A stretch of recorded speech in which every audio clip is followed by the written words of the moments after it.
శుద్ధి చేసుకోవాలి, వాక్యముతో కడుక్కోవాలి, వాక్యంతో ఏం చేసుకోవాలి? హెచ్చరించుకోవాలి, ఖండించుకోవాలి పిల్లరా.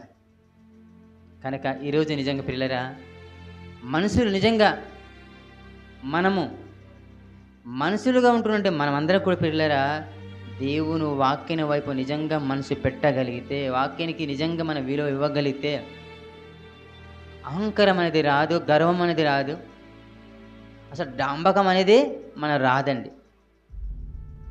కొంతమంది అయితే నిజంగా పిల్లరా అస్సలు లోబడి తత్వం అనేది ఉండదండి. అస్సలండి లోబడి తత్వం అనేది ఉండదు. అయితే దేవుడు ఎలా ఉండమంటాడు తెలుసండి?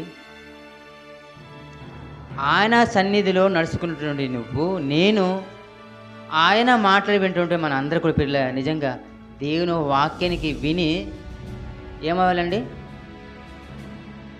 మార్పు చెందుకోవాలండి.